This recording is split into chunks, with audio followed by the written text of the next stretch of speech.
Hello, everybody. Welcome back to The Buzz with KDB. We're here at Crystal Beach in Margaritaville. We're joined with Bottomland, two great guys about putting music in out here in this great city of Houston, greater Houston area. Would you consider yourself? A little further, huh? Pretty much. Yeah. So it's a desolate scene in the Houston compared to Dallas and New Braunfels. So seeing guys coming out of Houston is definitely a good thing to see. So go ahead and introduce yourself, who you are, where you came from.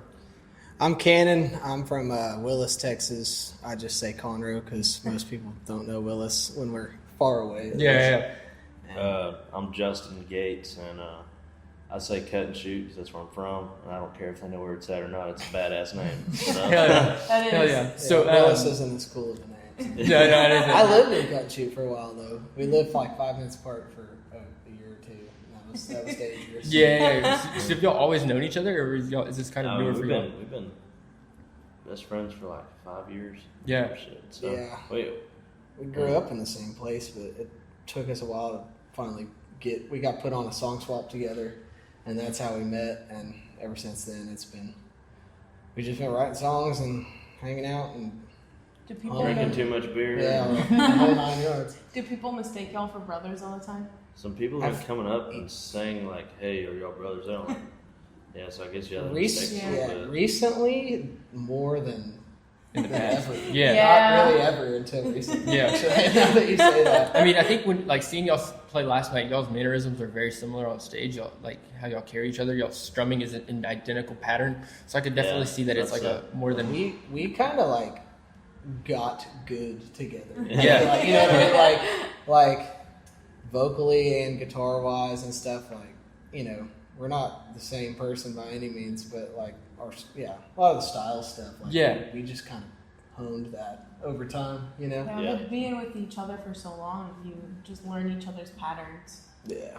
And y'all also did y'all's own solo projects prior to being considered Bottomland, right? So, yeah. How did that go? And do y'all ever want to put more projects out as a solo? I know y'all are pretty stuck on Bottomland now. But I would say that we're both young and naive in the music business, so we're just like, well, I'm going to put out these 3 songs we wrote. Well, I'm going to put out these songs that we wrote. So, hell yeah, cool. Let's do it separately. Cool. Get the music out. Yeah, and then we're like, for sure. It was just kind of like, man, nothing's happening. We need to do something else. Yeah. Yeah, I mean, we had both been playing music, writing songs, and playing shows, all that for years prior to meeting, and all the past 5 years. And yeah, I mean, we had we were doing the same kind of things and had varying levels of success at certain points, and then there was times where we were just working. Yeah. There's stuff you got to get done, and it's kind of funny. Like Bottomland was we had kicked around the idea of a duo before because everyone would tell us to do it. We he featured me on his record, I featured him on my record. We wrote a lot of those songs together, and all that, and we'd still do song swaps and co-bill shows together and stuff, and it was a different level of energy, and enough people told us to do it. We got to the right mindset, and just life circumstances and timing stuff. Yeah, it's kind of crazy how it all happened. All the things that happened in both of our lives that kind of allowed that to happen. That would be a 3-hour story. Yeah. I feel like it was just a change in lifestyles, and it was like, all right, dude, I'm up on top of the hill, and if I go down the side of it, I'm not coming back to this part of me who wants to do music and not make any money and be broke. So I'm going to go down the other side of it, and I'm going to build power lines the rest of my life. That's what I'm going to do, and I'm going to hang it up. And he was kind of getting to that point too, because he was becoming a real estate agent and all that. So I mean, it was literally one more time, dude. Yeah, that's what it was. Your breaking point that made you. He's but it was funny. I remember calling him one day, and I just had this. There's stuff going on in my life, and some not so fun stuff, and I kind of just lost all passion at my job, which was weird, that I'd really enjoyed for a long time, so on and so forth. And I'm I remember calling him, and he was just kind of feeling the exact same way at the exact same time. We're like, I don't want to build power lines for the rest of my life. I don't want to sell houses for the rest of my life. I'm like, dude, like, we're good at this. Like, let's take our past mistakes and high points, gather up all the things and do it really right as best as we can, put everything into it one more time. It was like, let's dump these solo things, all these side gigs that we got. Yep. Let's tell them, hey, we're coming to play the show for the same price as Bottomland. That's what we did. We had old book shows. We had, I don't know, maybe 25 shows all together that we were like, oh shit, we got to play these. Yeah. So we called them all and we're like, hey, change all the ads and send them the new pictures. Yeah.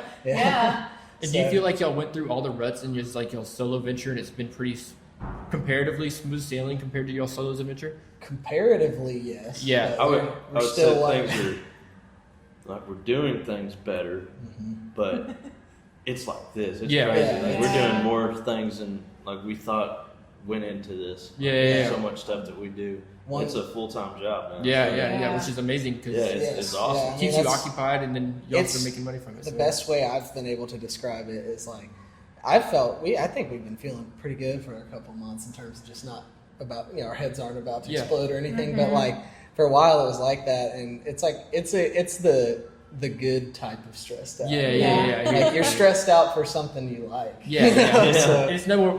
Does it feel like work? Like what you were doing previous? It feels like a new adventure for y'all, huh? It's not as hard. It's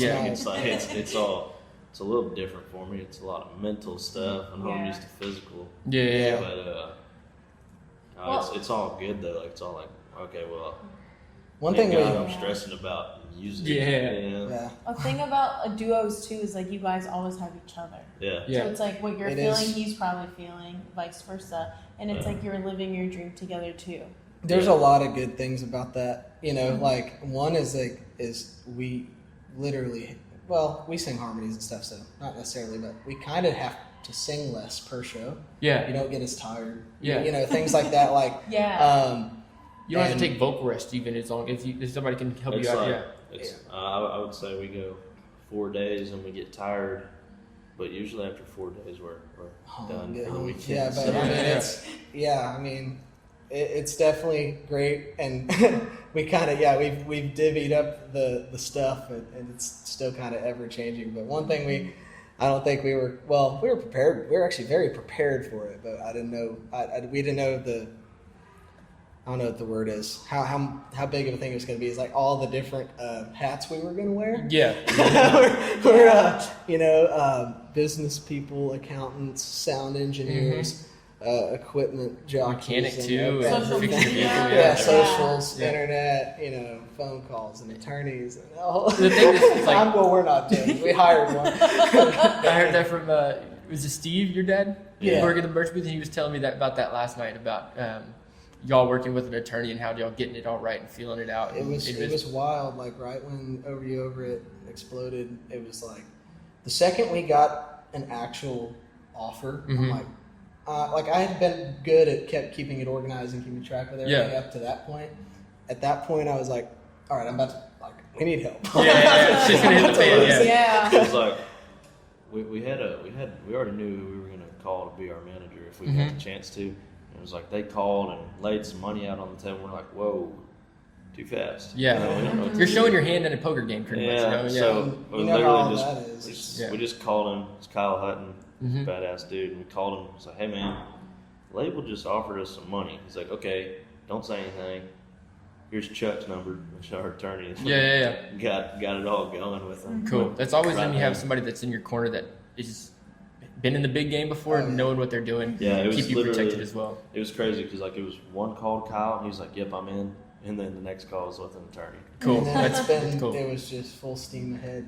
Like, as everybody knows, you can't just take the first offer. And this, and like that. Like we were extremely, extremely fortunate to have a lot of options and things going on, but that also means you have to be extremely careful. 100%. And we took longer than the fans would have liked. Really? They didn't know what was going on. Obviously, in the background, we're trying to make choices so that the song can get out and so on and so forth. And at the moment, like the door's about to be kicked in by people wanting an overview over it to be released. Gotcha. Like, they were starting to get mad. Yeah, I bet. We literally can't release it until we sign something. Yeah. That's crazy. So also being a duo, do y'all find the songwriting process a lot easier than when you were in your solo ventures? I know y'all ripped probably back then together, but as a duo now and y'all are established as Bottomland, do you feel like it's gotten easier to write new music, or is I think, like we always write.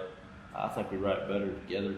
Yeah. But also helps that like we made our first trip to Nashville, and there's a girl up there who is, I guess, hopefully going to become our publisher at some point. And she hooked us up with a lot of awesome writers in Nashville, and like that. That's cool. Like we've never written outside of Texas. I don't know anything other than that. Yeah. So that made it a lot easier. It's like, oh man, we got a whole bunch of brains on this song.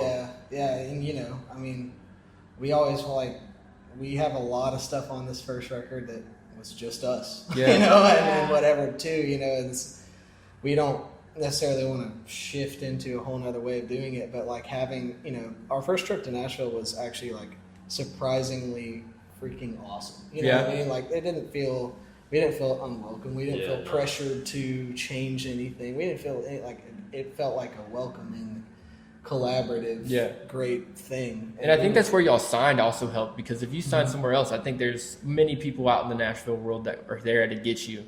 And I feel like with y'all had on your side really helps you out with that. We love our team these days, man. I mean, you know, like nothing out there is perfect, you know, but it's really close. Yeah, that's you know, cool. like, that's awesome for what we're trying to do. And you know, we're quite a ways into this, and it still feels that way. So to me, that means that the time we took up front to sift through everything was worth it. It's paying off.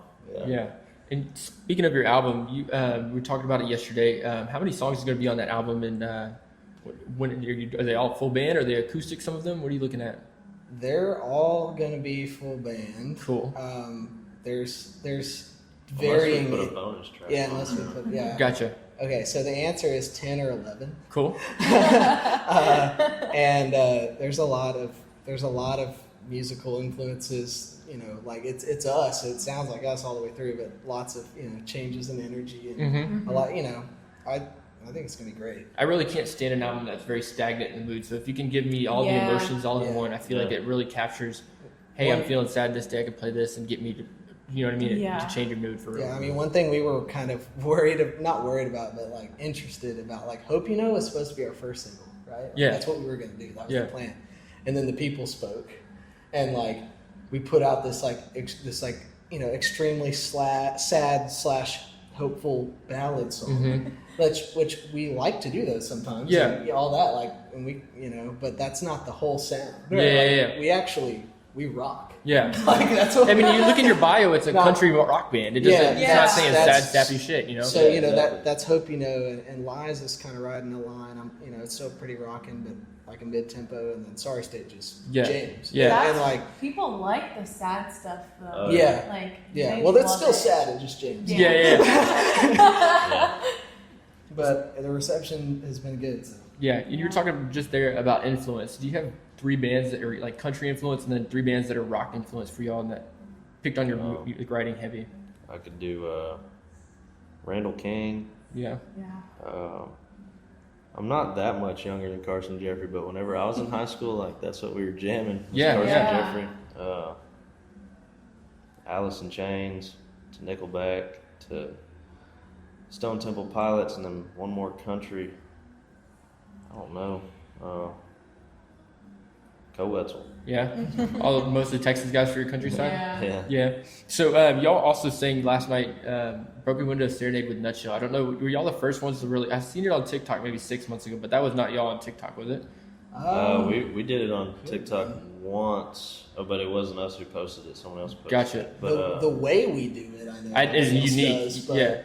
Yeah, I mean, we love doing that. Yeah, that's just awesome. Like, I was like, holy shit. When we first got the band together, like our band, you can look at them and know what they listen to. And they love Alice in Chains. And I told them, I said, I want to do Broken Window, but I want to change the tempo in the middle of the song. They're like, can't do that. Yeah. I'm like, no, just like watch. And they're like, oh. And I went into the Nutshell thing, and They're like, oh. Do y'all ever want to cut that one? That'd be sick. You have to get legal for that, huh? Did you cut that? Probably. I mean, we have people to figure that out now. Yeah.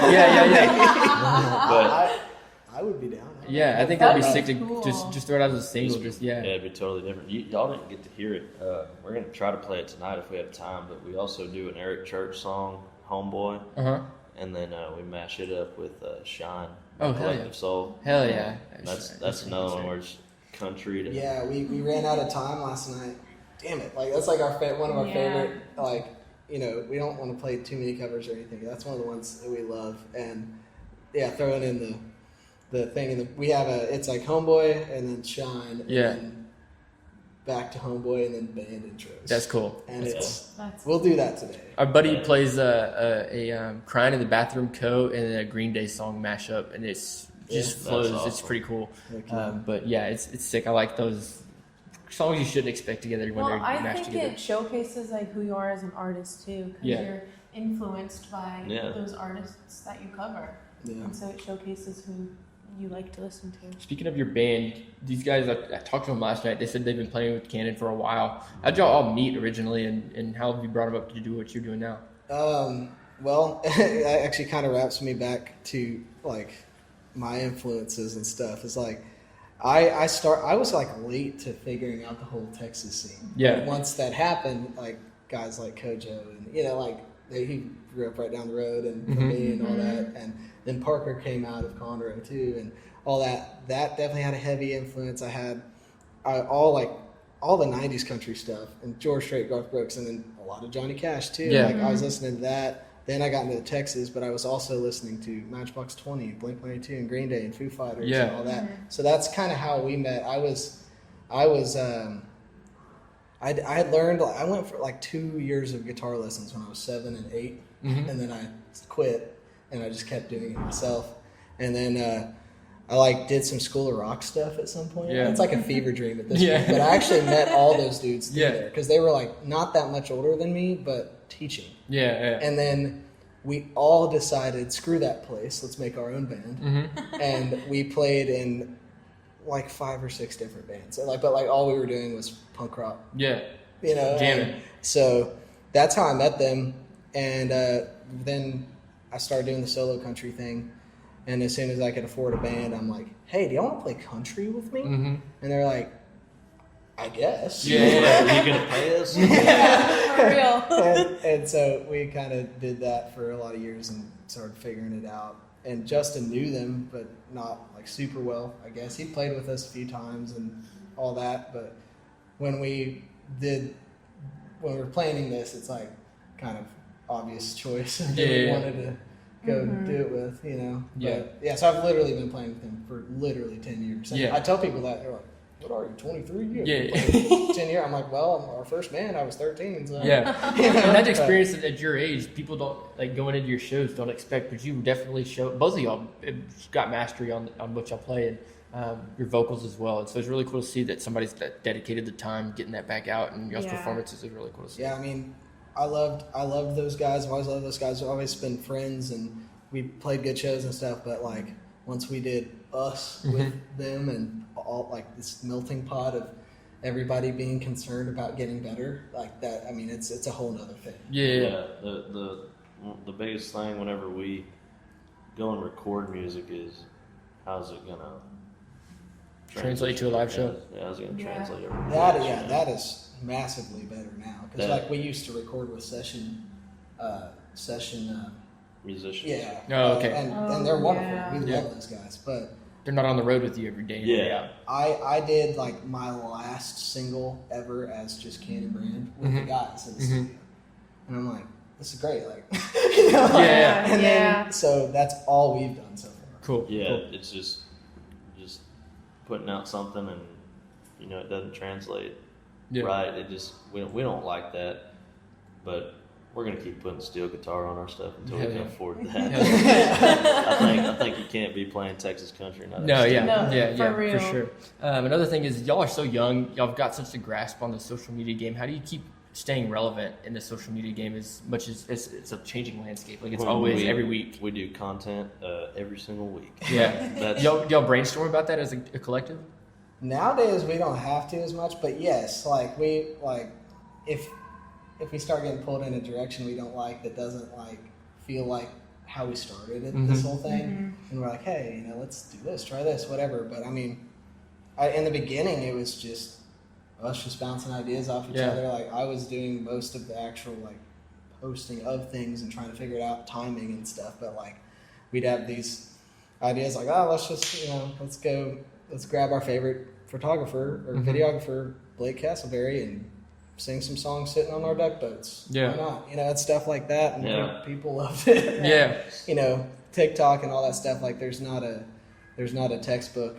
Yeah. It's changing all the time, but there are patterns and things you can pick up on. Some stuff I learned from previous jobs, and some stuff I learned from other people in the music business, and we've just been all figuring it out together. And thankfully, we did a few things right. And kept trying to do that. So it's such a thing you need to know as a musician these days. That's another hat you have to wear. Yeah, if you want to be successful and build your platform, it's really important to be able to do it. Yeah, that was one of the first things we talked about when we were building the band was our social media game is going to be number one. Yeah. And I was really proud of our launch. Yeah. When we launched Bottomland to the world, that was y'all standing on the boats, right, with y'all's dogs. Yeah, the carcass but and it the was boat. Everything down to the logo, the brand, the look, the very first pictures, the first videos, how it all happened. That was a plan. Yeah. And that went. How long were you sitting on that plan? Couple months. We sat on it for a while. Yeah. We had it for a while. We had everything figured out except the band name. Really? So how did you decide about the band name? Is it Bottomland Camo? Is that where it came from? Kind of. It was kind of right under our nose the whole time. For a long time, we're like, what do we name this? Yeah. What do you do? You Brandon Gates? That's pretty lame. We couldn't figure it out, and it was literally right under our nose the whole time because we're both big duck hunters and stuff, and that's all we wear. Yeah. And my boat's that color, and so on and so forth. And so it was half just that word. Yeah. And where we hunt and our.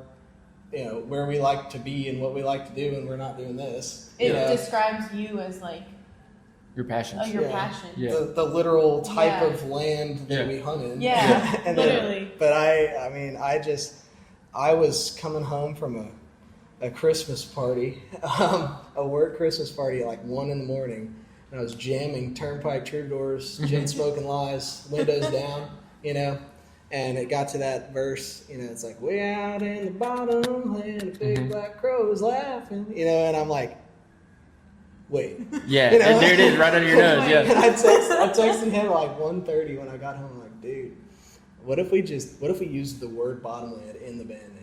And he responded in the morning, and he was like, yeah. And we got on the phone, and we talked for 30 minutes, and it was Bottomland this, Bottomland that. Yeah. I'm like, one of us was like, what about just Bottomland? And we're like, that's pretty cool. And I did a couple minutes of research. I'm like, I don't think we can get sued. Has it been brought up since y'all been under people that are professionals? The only thing that's been brought up is from Tracy Bird. He said, no, the owner's of Mossy Oak. I'm going to tell him all about you. That's crazy. That's cool. That's crazy. That's going to be good or bad. Yeah. We'll see. He called him by name. He's actually buddies. The founder of Mossy That's crazy. He said, if he ever gives you any trouble about that name, just call me. I'll tell him to get off you. That's cool. That's cool. It's a little pass you get. The band isn't named Mossy Oak. And Bottomland is literally just a dictionary term for flooded timber. That's. So I think we're all right. Yeah, and I think it should be good. If we do get sued, one day and we can't get out of it, we'll just be Bottomland Band because that's what everybody calls us. We try to. Or we get called Bottom Band in Bandera, Texas. Bottom Band? We were playing. It's a tough one. That's bad. Yeah, we were playing in Bandera last weekend, and there's an MC, very nice guy, all that stuff. He was gonna announce everybody. And he gets out there and it's going really good. It's this cool sound. He's getting fired up. He's getting all fired up. They just released a song last Friday. And then he just freezes. And then you can, in the recording, we like record our shows and listen back. You can hear our bassist Connor, Bottomland. And he's standing on a rug that says Bottomland. Nice. And he says, Bottom Band. That reminds me of when we were seeing Cross Canadian Ragweed and they mispronounced it. Said Cross Canadian Ragsdale in front of 50,000 people. Oh, yeah, Did y'all hear about that? Oh, that's... Dude, the head coach for OSU where they were playing was the one that was announcing them each show, and they're like, he did it 3 days in a row, never messed it up. Fourth day, he says, The last day, yeah. Cross Canadian Ragsdale, and we're like, what the fuck? They man? made it like a meme now, But it's yeah, like... it happens to everybody, I think. Oh, yeah. But it's just It was hilarious. We stutter sometimes too. So Yeah. Pass it off. That's something you I like have put a- on a shirt. I'm better at singing than I am talking, and I'm pretty sure I have like a deep-rooted stutter. We were playing the other weekend, and I was like, I always say, it's come that time of the evening we get to introduce you guys to the boys in the band. And I went, introduce y'all. No to the boys." shit. Like, ugh. Speaking is hard. It is. Like, It it's is. hard. So y'all have also played some pretty cool venues this year. Some probably y'all's bucket list venues. How about like that? Like been like Green Hall, like on your hat. You've played some other club places. About to go to Nashville in a couple weeks and play some shows out there. How's it been to cross off some venues like that? It's pretty cool because I mean I've been looking up to all of my Texas influences and stuff like that, and watching them play Blue Light, and Bonita Creek, and Nacogdoches, and Cook's Garage, getting out there and playing all those places, and it's like, oh shit, I'm here. Yeah. What do I do now? What's been your favorite of those type of venues that you've looked up to? That's hard. Green Hall was badass in February. Yeah. Yeah. Oh, they were with couple Josh weeks Ward, ago- right? Yeah. Yeah. A couple weeks ago in May. Yeah. It wasn't We went in August. Oh, that's Our right. first Yeah. time at Green Hall. Her first time. It was Yeah. a great Yeah. time. I think we killed it. It was hot. Yeah. It's hard shit. that was cool. I don't know. Honestly, one of the coolest all around cool venues I would say was House of Blues in Houston. That was awesome. That's a good venue. I've seen Yeah. so many concerts there Mhm. Yeah. growing up and stuff like that. Probably the best sounding front of house we've ever had. Yeah. The videos from that show. That I feel like that venue was cool just because of all of the influences that have been there other than country. Yeah. I watched 100%. Blue October there when I was like 10 years old. I've been to a couple shows there. I saw Lucas Nelson, The Promises of Real. That was a really cool show. And then I saw Reckless Kelly. Like they were saying they were going to disband after this year. And I was like, I got to get them in before they are officially done. And I saw them over New Year's, and it was And really you cool. went literally New Year's Eve. Yeah, it was cool. Yeah, But I don't know what my favorite was. That's probably one of them. And Green Hall for the first time was crazy. Second time was great too. We really enjoyed all of them. Really. Yeah. It's hard to like. We've got pick some. one. We got some more coming up. I can't remember, but I think there's one on the books right now that's probably my favorite one, but I can't remember. I'm excited for Brewster Street. dude, Brewster's beautiful, man. That's another one. Yeah. We've not made it down to Brewster, but I always wanting to go. It's one of those that like it reminds me a lot of Cheatham Street. Just it's and got it that. seems like that's the one we have on the crowds, books. Yeah, that's my favorite one. That's on yeah, the books. Cheatham's is beautiful too. Like, I wanna it seems go- like the Brewster Street crowd's like. Rowdy. Yeah. It reminds me like a 6th Street type vibe. Yeah. But on the coast, which is really nice. So we got to get down there. I think people are rowdy because like Everybody's drinking on everywhere. Everything. that, Yeah, and so- it's like who goes down there? I mean, Crystal. Well, yeah, but but still. yeah, it's got to be a pretty cool show. But any dream venues that you aren't on the books, but you really want to play one day, like eventually? I don't know. Kane's Ballroom. Kane's Ballroom. That'd be sick. Have you been there before? Never. Cool. It's dope, man. It's dope. It's Cool. got a weird You can vibe. feel the history just Yeah. like when you walk Yeah. in. Yeah, man, I can't. We have a lot of them that Yeah. I would want to go to. Like, would you want to play like a Red Rocks one day, or? Oh Yeah, yeah, for sure. Yeah. that would be sick. And then I was gonna say same thing. Like Cheatham Street's been on my list. Yeah. That's gonna be freaking cool. The Cool. history in there is Yeah. insane. Yeah. You know? William Clark Green live at Cheatham Street Warehouse is like my favorite live record ever. Mhm. So, and it's like such a good sounding record. You wonder how they accomplished that. Yeah. Yeah. So also another question for y'all. Y'all have I know y'all are a duo, but if y'all had to throw a third person in on vocals as like a feature on a song, who would want to be your creme de la creme? Who you'd want to have on? I'm gonna get in trouble, but Ella Langley. Okay, perfect. That's fine. Female, probably Avery.